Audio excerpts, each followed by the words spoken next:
So hello everyone, कैसे हैं आप? आज सेकंड चैप्टर शुरू कर रहे हैं। क्लास 9th की एनसीईआरटी हम लेके चल रहे हैं, गणित मंजरियाँ। एक चैप्टर हमने कंप्लीट कर लिया है। पहला चैप्टर कोऑर्डिनेट था। कोऑर्डिनेट हमने पूरी तरह से कंप्लीट कर लिया है। सारी थियरी और एक्सरसाइज, बेसिक टू एडवांस, सब कुछ सारे क्वेश्चंस हमने कवर कर लिए हैं। सेकंड चैप्टर आज लेके चल रहे हैं। सेकंड चैप्टर है पॉलिनोमियल्स का। देखिए, पॉलिनोमियल्स पढ़ने से पहले जो यहाँ टॉपिक में है, उस पर आने से पहले थोड़ी-सी एक क्लास हम बेसिक्स पर देंगे। जो आपके बेसिक्स हैं अलजेब्रा के, पॉलिनोमियल्स यानी अलजेब्रा के, अलजेब्रा शुरू हो रहा है, अलजेब्रा के टॉपिक शुरू हो रहे हैं, तो बेसिक जो अलजेब्रा है, वो हम आज यहाँ करने वाले हैं। तो जो आसान-आसान सी चीज़ें हैं, जो आप जूनियर में पढ़ते आए हैं, वो सारी चीज़ें अगर आपकी कमज़ोर हैं, तो ये क्लासेस आपके लिए हैं।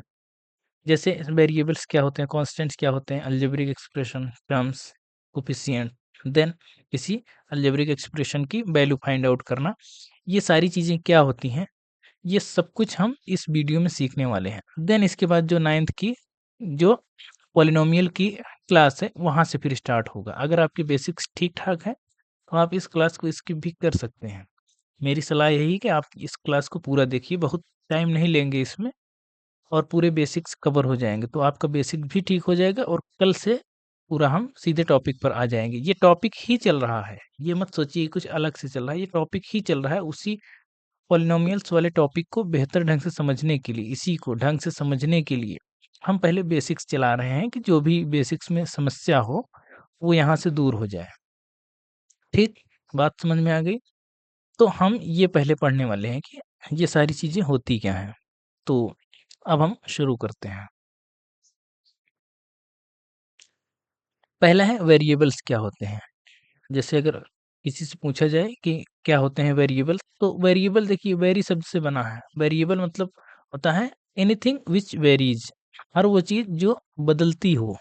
एनीथिंग व्हिच वेरीज, ये वेरीज से बना है, यानी जिसमें बदलाव हो समय के साथ, जो बदलती जाए, उसको बोलते हैं वेरिएबल्स। जैसे यहाँ लिखा गया है वेरिएबल्स में, जैसे यहाँ लिखा गया है वेरिएबल्स एक्स वाई जेड, तो जितने भी अल्फ़ाबेट्स होते हैं X Y Z A B C, इस तरह से जो होते हैं वो वेरिएबल्स होते हैं। ये वेरी करते हैं, ये इनका कोई वैल्यू फिक्स वैल्यू नहीं होती है, ये हमारे हिसाब से बदलते रहते हैं। जितना हम चाहते हैं वो बदलते रहते हैं। कैसे बदलते रहते हैं, थोड़ा सा हम इसको समझाएंगे। जैसे 4x है, अब 4x एक अलजेब्रिक एक्सप्रेशन है, थोड़ा सा आगे हम पढ़ेंगे कैसे है, लेकिन यहाँ के लिए हम आपको बताना चाहते हैं जैसे वेरिएबल्स कैसे समझेंगे। एक्स वेरी कर रहा है, जैसे हम कहें कि x बराबर 0 पर 4x बराबर कितना होगा, तो 4 इंटू 0 कितना होगा, 0 होगा। x बराबर 1 पर 4x कितना होगा, 4 इंटू 1 इक्वल टू 4 होगा। और x इक्वल टू 2 पर 4x कितना होगा, 4 इंटू 2 कितना होगा, 8 होगा। देखिए ये वेरी कर रहा है कि नहीं, एक्स ही तो वेरी कर रहा है, और एक्स वेरी करने के कारण देखिए ये वेरी कर रहा है, पूरा ये एक्सप्रेशन ही वेरी कर रहा है। एक्सप्रेशन क्या होते हैं अभी आएंगे, लेकिन ये समझाने के लिए कैसे वेरी कर रहा है एक्स जो है, वो हम आपको दिखा रहे हैं। देखिए यहाँ एक्स वेरी कर रहा है ना, तो हमारे अकॉर्डिंग एक्स का मान बदल रहा है। इसी को बोलते हैं वेरिएबल, जो वेरी करता हो। समथिंग विच वेरीज, जो बदल रहा हो, उसे बोलते हैं वेरिएबल। उसमें क्या आता है, एक्स वाई जेड। सिंपल आपको यही इसमें याद रखना है कि जो अल्फ़ाबेट्स होते हैं, जो अल्फ़ाबेट्स होते हैं या अक्षर जो होते हैं, वो कहलाते हैं वेरिएबल्स। ठीक? और कांस्टेंट क्या होते हैं? अब अगर इसी में पूछा जाए कि कांस्टेंट क्या होते हैं? यहीं लिख देते हैं हम, कांस्टेंट क्या होते हैं? कांस्टेंट क्या होते हैं? जो बिल्कुल फिक्स हों। Anything which is fixed, anything which is fixed, जो बिल्कुल फिक्स्ड हो, एकदम नियत मान हो, जिसका मान कभी बदलता ना हो। जैसे 0, 1, 2, 3, अब ये तो फिक्स है ना, अब इसका मान बदलेगा नहीं, ये फिक्स है। तो इसको बोलते हैं कांस्टेंट। तो बात समझ में आई कि वेरिएबल्स क्या होते हैं, कांस्टेंट्स क्या होते हैं? वेरिएबल्स जो वेरी करता हो, और कांस्टेंट जो बिल्कुल फिक्स हो, जिसका मान बदलता ना हो, उसको बोलते हैं वेरिएबल। ये आई थिंक ये दोनों चीज़ें समझ में आ गई होंगी, कांस्टेंट क्या होते हैं और वेरिएबल्स क्या होते हैं। अब इसके जस्ट बाद अगर बढ़ते हैं, तो आता है कि अलजेब्रिक एक्सप्रेशन क्या होते हैं? अलजेब्रिक एक्सप्रेशन क्या होते हैं? इसको समझने से हाँ, इसको अब उसके जस्ट बाद ही आएगा, वेरिएबल और कांस्टेंट के जस्ट बाद ही आएगा। जब हम वेरिएबल और कांस्टेंट्स को कंबाइन कर देते हैं, तब जो है बनता है algebraic expression. Combination of combination of variable and constant, variable and constant, variable और कांस्टेंट के कॉम्बिनेशन से जो एक्सप्रेशन तैयार होता है उसको हम बोलते हैं अलजेब्रिक एक्सप्रेशन। जैसे जैसे 4 है और x है, ठीक है? 4 क्या है? 4 कांस्टेंट है और x क्या है? वेरिएबल है।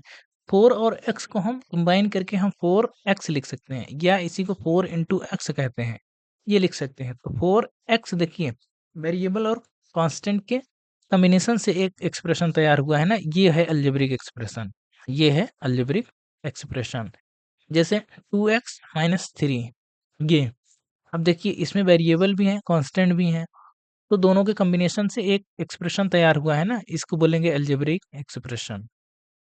ठीक, समझ में आया? वेरिएबल समझ में आया, कांस्टेंट समझ में आया, अलजेब्रिक एक्सप्रेशन क्या होते हैं ये समझ में आया। इसमें जैसे ये लिखा है 2x प्लस 3, ये अलजेब्रिक एक्सप्रेशन है। 7x square plus 4x minus 9, ये भी एक अलजेब्रिक एक्सप्रेशन है। अलग अलग टाइप के हैं। यहाँ लिख सकते हैं 4x माइनस 3y प्लस 8, ये भी एक अलजेब्रिक एक्सप्रेशन है। इसमें दो वेरिएबल्स आ गए हैं, एक्स और वाई, दो आ गए हैं, लेकिन है अलजेब्रिक एक्सप्रेशन ही है। ठीक, अलजेब्रिक एक्सप्रेशन समझ में आ गया होगा कि वेरिएबल और कांस्टेंट्स के कॉम्बिनेशन से जो एक्सप्रेशन तैयार होता है उसको बोलते हैं अलजेब्रिक एक्सप्रेशन। ठीक, इतने इसके बाद जब हम आगे बढ़ेंगे अलजेब्रिक एक्सप्रेशन के बाद, अब थोड़ा सा हम पढ़ेंगे कि टर्म क्या होते हैं। टर्म क्या होते हैं किसी अलजेब्रिक एक्सप्रेशन से? जैसे हमने यहाँ लिखा 7x square minus 3x plus 2, ये अगर लिखा, ठीक है, ये क्या है? अगर ध्यान से देखें तो ये अलजेब्रिक एक्सप्रेशन है। क्यों? क्योंकि ये वेरिएबल और कांस्टेंट के कॉम्बिनेशन से मिलकर बना है एक्सप्रेशन, ये है। अब टर्म किसको बोलेंगे? देखो, जैसे किसी अलजेब्रिक एक्सप्रेशन में जो ये ऑपरेटर्स अगर प्लस या माइनस के साथ जो चीजें अलग हो रही हैं, जैसे देखो यहाँ माइनस लगा है, यहाँ प्लस लगा है, इसको ऑपरेटर्स भी बोलते हैं, इसको बोलते हैं ऑपरेटर। प्लस या माइनस की चीजों प्लस या माइनस चिन्ह के साथ जो चीजें अलग हो रही हैं, जैसे 7x स्क्वायर अलग हो रहा है ना, तो ये एक टर्म है, ये एक टर्म है, ये दूसरा टर्म है, ये तीसरा टर्म है। तो इसमें कितने टर्म आए हैं? इसमें टर्म आए हैं 3, 3 टर्म आए हैं। पहला टर्म क्या है? 7x स्क्वायर, और सेकंड टर्म क्या है? माइनस 3x, और थर्ड टर्म क्या है? 2। इसमें साइन के साथ लिखेंगे, ठीक है? तो जो जो एक्सप्रेशन में किसी अलजेब्रिक एक्सप्रेशन में जो प्लस या माइनस के साथ एक्सप्रेशंस अलग हो रहे हैं उनको बोलते हैं टर्म, बोलते हैं उनको क्या बोलते हैं? टर्म। तो इसमें 3 टर्म हैं, 7x स्क्वायर माइनस 3x और 2, 3 टर्म हैं। इसी तरह 2x माइनस 3, इसमें कितने टर्म हैं? इसमें टर्म कितने हैं? इसमें 2 हैं, क्योंकि ऑपरेटर इसमें एक है, तो टर्म कितने बनेंगे? 2 बनेंगे। पहला टर्म क्या है? 2x, और दूसरा टर्म क्या है? माइनस 3। ठीक, समझ में आया टर्म क्या होते हैं?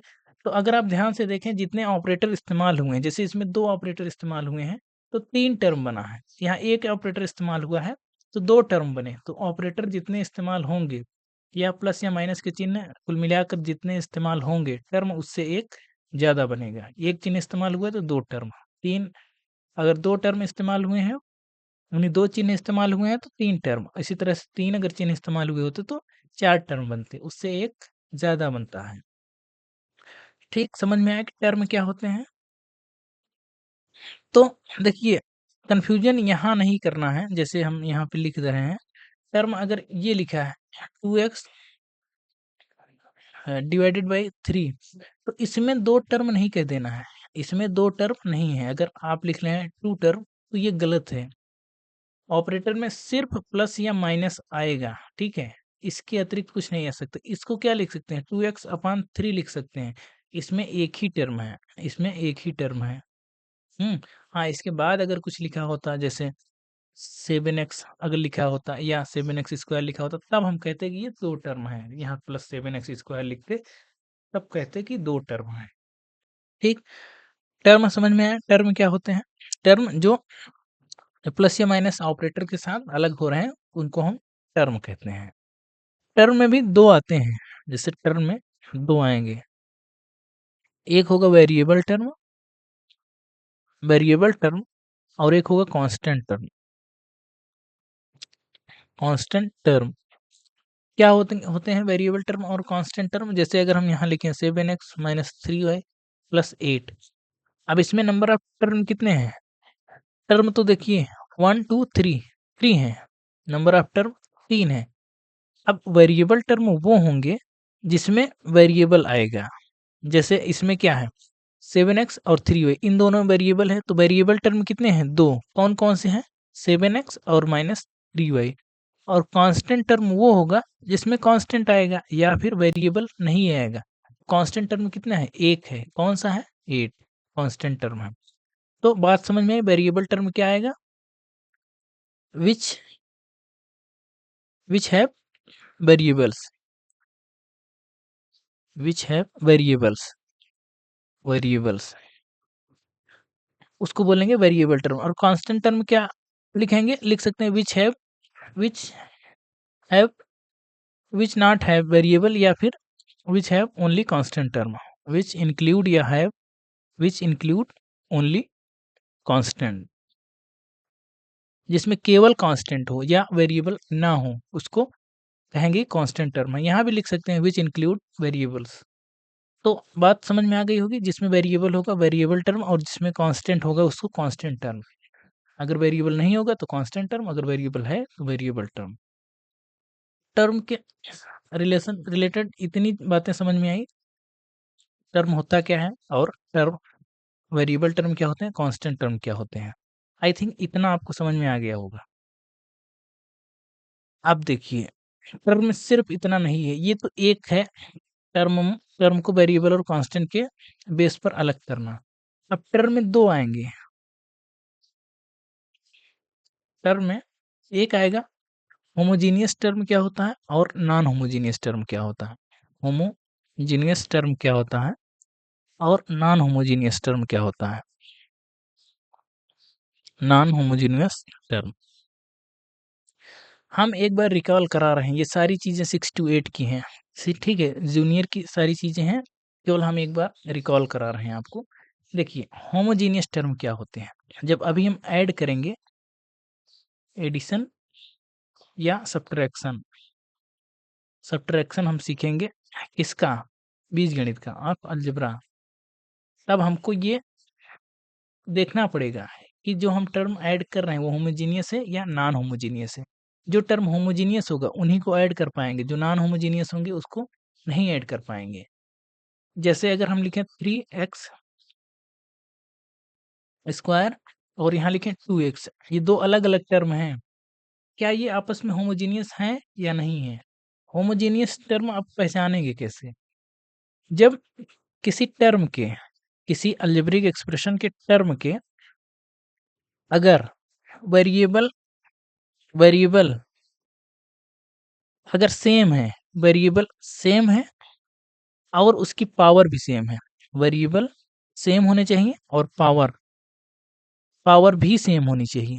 जो वेरिएबल है उसकी पावर भी सेम होनी चाहिए। अगर किसी वेरिएबल के पावर और वेरिएबल सेम है दो टर्म में, इस चीज को हिंदी में ऐसे कह सकते हैं कि किसी बीजी व्यंजक के पदों के चर तथा चर की घातें, चर तथा चर की घातें, चर की घातें समान अगर हैं, तब हम कहेंगे उसको होमोजेनियस टर्म है या सजातीय पद है। तो चर तथा चर की घातें समान होनी चाहिए। तो वेरिएबल भी सेम होने चाहिए और वेरिएबल्स की पावर भी सेम होनी चाहिए। अगर दोनों सेम है तब हम कहेंगे दोनों होमोजेनियस टर्म है। तो दोनों क्या सेम है? यहाँ देखिए वेरिएबल तो सेम है, यहाँ वेरिएबल सेम है, लेकिन पावर अलग अलग है। यहाँ पावर 2 है, यहाँ पावर 1 है। तो ये नॉन होमोजेनियस टर्म है, ये है नॉन होमोजेनियस टर्म। इतनी बात समझ में आई? हम 2-3 और इसमें एग्जाम्पल करेंगे और कुछ हम होमवर्क भी देंगे, इसी से रिलेटेड देंगे। तो ध्यान से आप समझ लीजिएगा, हम कुछ लिख रहे हैं पहले, फिर हम समझाएँगे कौन होमोजीनियस है और कौन-सा होमोजीनियस नहीं है। 7x y और -3 वाई स्क्वायर एक्स, क्रम इधर-उधर हो सकता है। हुँ, हमने कुछ क्वेश्चंस लिखे हैं जिसमें आपको बताने हैं कि ये होमोजीनियस है या नॉन होमोजीनियस है। अगर हम कहें कि ये दोनों टर्म को ध्यान से देखिए, 3x स्क्वायर वाई और 2x वाई स्क्वायर, तो क्या ये होमोजीनियस है? तो ध्यान से देखेंगे, इसमें वेरिएबल्स क्या है, x और y दोनों हैं, ठीक है, वेरिएबल तो सेम है, क्या पावर सेम है, x की पावर 2 है और यहाँ x की पावर 1 है, पावर यहाँ सेम नहीं है, तो हम क्या कहेंगे, ये नॉन होमोजीनियस है। इसी तरह से इसमें देखेंगे तो क्या ये ऐड होगा? नहीं ऐड होगा, ये सिर्फ ऐसे ही लिखा जाएगा। अगर हम इसको ऐड करना चाहें तो ये ऐड नहीं होगा। अब देखिए इसमें क्या लिखा है, 7x वाई स्क्वायर और -3 वाई स्क्वायर एक्स। तो x और y वेरिएबल दोनों में सेम है, x और y है। यहाँ x की पावर 1 है और यहाँ x की पावर 1 है, ठीक है, 1 1 है। y की पावर 2 है, y की पावर 2 है। तो यहाँ वेरिएबल भी सेम है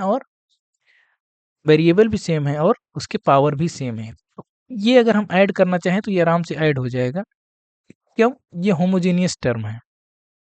ये आपस में होमोजेनियस टर्म है तो ये ऐड हो जाएगा, प्लस माइनस माइनस हो जाएगा, 7 -3 4x y स्क्वायर हो जाएगा।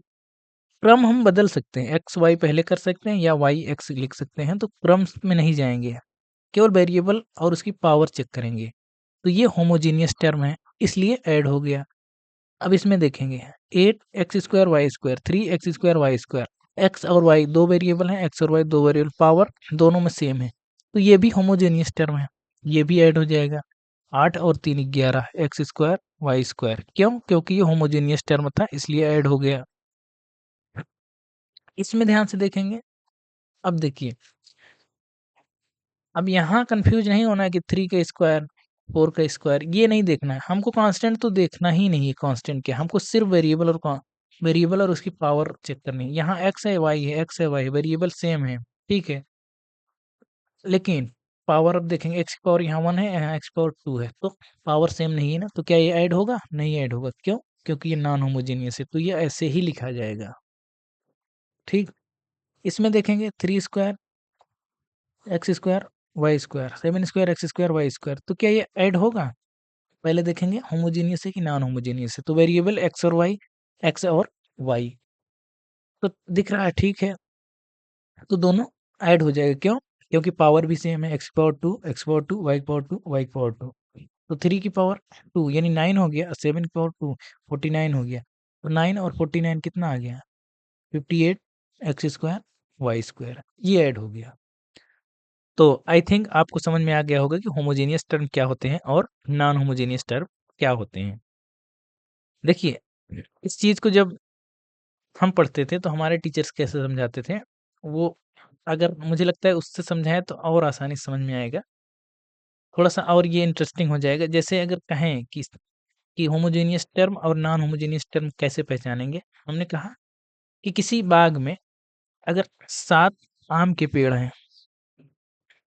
और 3 अमरूद के पेड़ हैं, 3 अमरूद के पेड़ हैं, उनकी टोटल संख्या क्या हो जाएगी?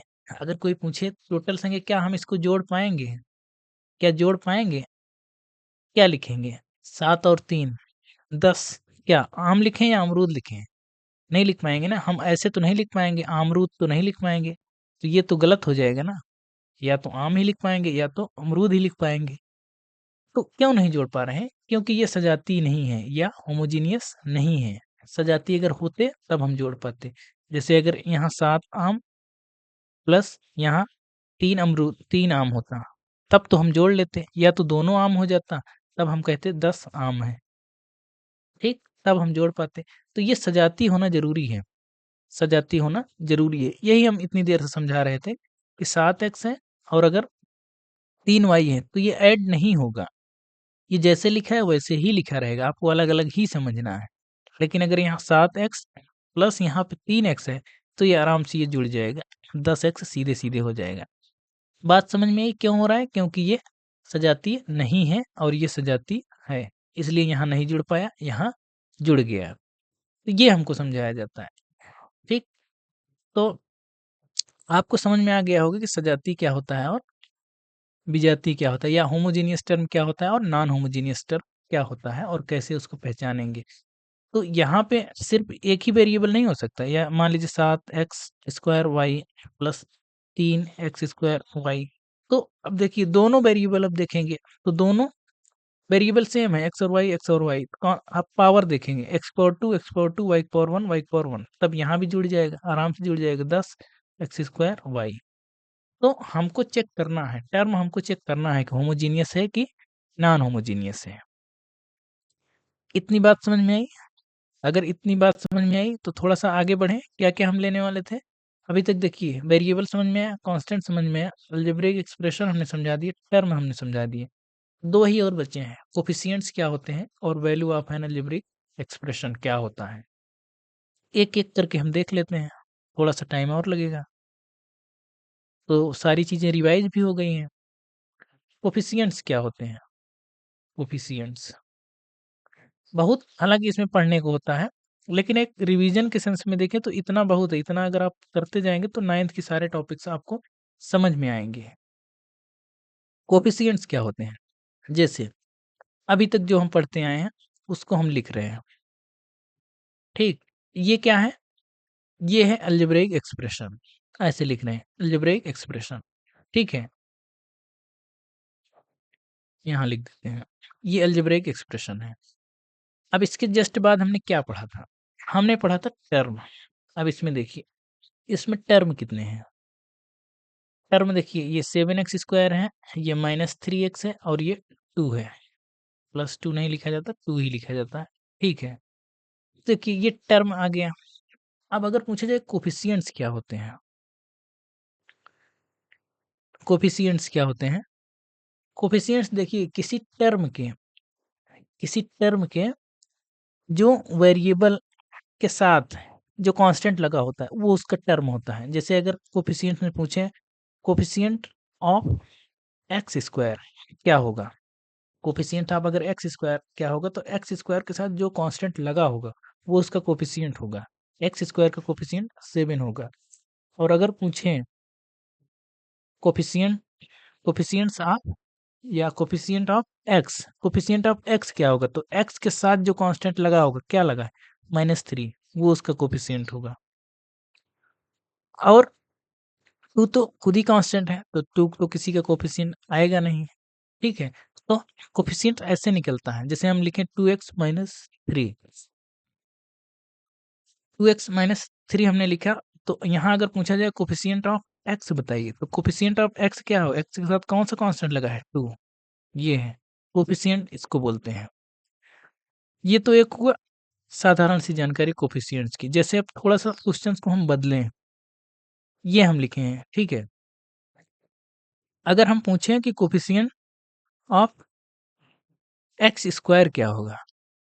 तो कोएफिशिएंट ऑफ अगर एक्स स्क्वायर पूछ रहा है, तो एक्स स्क्वायर के अलावा जो भी है, एक्स स्क्वायर के अलावा जो भी है इसमें सारे उसके कोएफिशिएंट कहे जाएँगे क्या? जैसे 7 वाई स्क्वायर पूरा आएगा, ये इसका कोएफिशिएंट है, किसका? एक्स स्क्वायर का। इसी तरह से अगर पूछा जाए कोएफिशिएंट ऑफ वाई स्क्वायर क्या होगा? तो वाई स्क्वायर के अलावा जो बचा सारे उसके कोएफिशिएंट कहलाएँगे, 7x स्क्वायर, ये है कोएफिशिएंट। तो कोएफिशिएंट सिर्फ़ कांस्टेंट की बात नहीं करता। तो कोएफिशिएंट अगर किसी का पूछ रहा है तो उसको छोड़ के बाकी जो उस टर्म में बच रहा है, सबको लिख दीजिए। जैसे यहाँ हम लिखें -9 3 या -9x y स्क्वायर और z। अगर यहाँ पे लिखा जाए कोएफिशिएंट ऑफ एक्स अगर लिखा जाए, तो क्या लिखेंगे? कोएफिशिएंट ऑफ एक्स, तो एक्स के अतिरिक्त क्या बचा? 9 वाई स्क्वायर ज़ेड, ये बचेगा एक्स का कोएफिशिएंट। इसी तरह कोएफिशिएंट ऑफ लिखें हम वाई स्क्वायर, तो क्या लिखेंगे? -9 एक्स ज़ेड। इसी तरह से कोएफिशिएंट ऑफ अगर हम ज़ेड लिखें, तो क्या लिखेंगे? -X Y square. तो ये है कोएफिशिएंट। किसी टर्म के कोएफिशिएंट्स कैसे निकालते हैं? ऐसे निकालते हैं। वो टर्म का जिसका कोएफिशिएंट निकालना रहता है, उसको छोड़कर बाकी जो बचता है उस टर्म में, वो सारे उसके कोएफिशिएंट्स कहे जाते हैं। आई थिंक बात समझ में आई होगी। हम थोड़ा-सा अब देखेंगे आखिरी चीज़, अलजेब्रिक एक्सप्रेशन क्या होता है? नहीं, अलजेब्रिक एक्सप्रेशन की वैल्यू फाइंड करना, find the value of N algebraic expression. किसी अलजेब्रिक एक्सप्रेशन की वैल्यू फाइंड करना। जैसे हमने कहा एक अलजेब्रिक एक्सप्रेशन है 2x माइनस 3, हमको फाइंड करना है, फाइंड द वैल्यू किसकी, इसी की निकालनी है वैल्यू, या यहाँ लिख देते हैं आप 2x minus 3 for x equal to 3, x equal to 3 के लिए इसकी वैल्यू फाइंड आउट करनी है। तो फॉर x इक्वल टू 3 हमको निकालना क्या है, 2x माइनस 3। तो 2x माइनस 3 इक्वल टू क्या होगा, जहाँ जहाँ x होगा वहाँ वहाँ हम रखेंगे 3। तो 2 इंटू 3 माइनस 3। देखिए अगर 2x लिखा है ना तो इसका मतलब 2 इंटू एक्स ये होता है, ठीक, इसको शॉर्ट में 2x लिखते हैं। तो 2 इंटू 3 माइनस 3, इसका मान कितना आएगा, 2 3 जा 6 माइनस 3 इक्वल टू 3 आया। तो x इक्वल टू 3 पर इस अलजेब्रिक एक्सप्रेशन का मान कितना आया, 3, 3 आया। अब अगर हम कहें कि इसी में बदलें 7x स्क्वायर प्लस 8, इसको x बराबर 3 पर इसका मान बताना है, या find the value of 7x square plus 8 for x बराबर 3। तो x इक्वल टू 3 के लिए क्या होगा, 7x स्क्वायर प्लस 8 अगर हम लिखें तो 7x स्क्वायर यानी 3 का स्क्वायर प्लस 8 कितना आएगा, 7 इंटू 3 का स्क्वायर 9 प्लस 8 कितना आएगा, 7 9 जा 63 और ये प्लस 8 8 3 11 71 आएगा, ये है। इस तरह से वैल्यू निकालते हैं। एक दो और अगर कर लेते हैं, खत्म हो गई स्लाइड ही खत्म हो गई।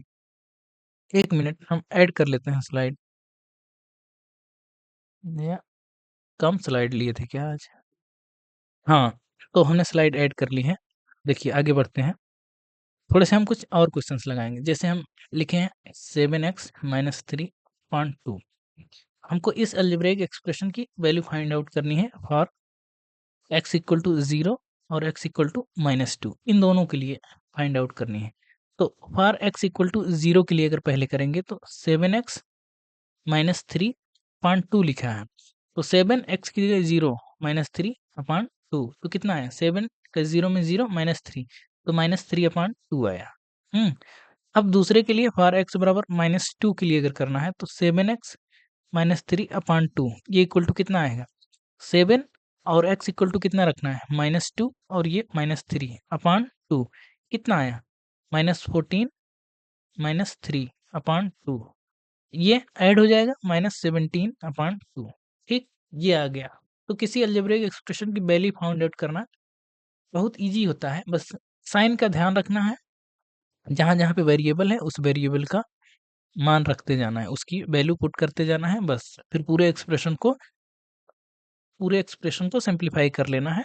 सिंपल जो तरीके होते हैं बॉड मास लगा के पहले जिस क्रम में चीज़ों को करना है उस क्रम में करते जाएँगे, तो चीज़ें मिलती जाएँगी। हाँ, कुछ जैसे आप करेंगे क्या, कुछ हम यहाँ लिख रहे हैं, आप उसके जवाब कमेंट में देंगे। होमवर्क है, तो कमेंट में उसके जवाब देंगे। पहले बताना है कि होमोजेनियस टर्म कौन-सा है और नॉन होमोजेनियस टर्म कौन-सा है। होमोजेनियस और नॉन होमोजेनियस। देखिए ये बहुत ज़रूरी है, ठीक है?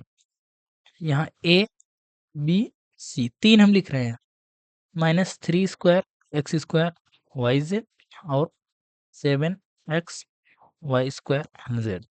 बताना है होमोजेनियस है कि नॉन होमोजेनियस है। अगर होमोजेनियस है तो ऐड भी कर देना है। 4x Y square Z -3 square X Y square Z, 4x Y square और 7x स्क्वायर वाई, एक और लिख लीजिए 7x square Y X square Y cube 5 Y cube X square. आपको कमेंट में बताने हैं कि कौन से होमोजीनियस हैं और कौन से नॉन होमोजीनियस है, और अगर होमोजीनियस है तो यहाँ ऐड करके उत्तर भी लिख देना है, ठीक है, उसी के जस्ट आगे। थोड़ा सा और है होमवर्क में, ये है कि find the value of find the value of following expression. अब सीधे हम एक्सप्रेशन लिख रहे हैं, समझ जाइए कि अलजेब्रिक एक्सप्रेशन की बात यहाँ हो रही है बस। Find the value of expression for x equal to -1 and x equal to -3। इन दोनों के लिए फाइंड आउट करना है, क्वेश्चन है ये। 2x minus 3 upon 9। दूसरा है 7x square minus 3x plus 4, ये है। और सी नंबर का है 4x square upon 3 minus 8x plus 7, ये है क्वेश्चन। तो आई थिंक आप इतना करेंगे और आंसर कहाँ करना है, कमेंट में करना है। कमेंट में आंसर करना है, एक एक कमेंट हम रीड करेंगे, बहुत केयरफुली हम कमेंट को पढ़ते हैं। तो आज के लिए इतना ही रखते हैं।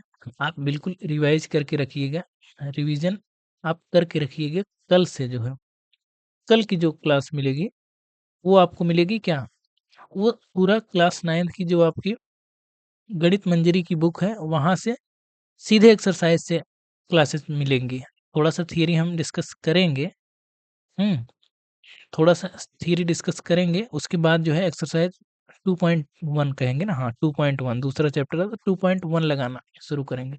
कल थोड़ा सा हम देखेंगे कि अब सीधे पॉलिनोमियल देखेंगे कि पॉलिनोमियल किसको कहेंगे, डिग्री किसको बोलते हैं, डिग्री ऑफ पॉलिनोमियल क्या होता है, और उसमें जो छोटी-छोटी चीज़ें दी गई हैं, हालाँकि थोड़ा-सा सवाल उसमें यहाँ भी दिया है कि वैल्यू फाइंड आउट करना है, जैसे अभी कराया है, तो वो हम निकालेंगे और जो उसमें बेसिक चीज़ें दी गई हैं, वो समझेंगे। तो कल से यहाँ से प्रॉपर टॉपिक क्लास 9th का शुरू होने वाला है। तो आई थिंक क्लास आपको समझ में आई होगी, जहाँ कुछ ना समझ में आया हो, आप कमेंट करके पूछ सकते हैं। तो हम इस सेशन को यहीं समाप्त करते हैं, तो मिलते हैं अगले वीडियो में। Thank you.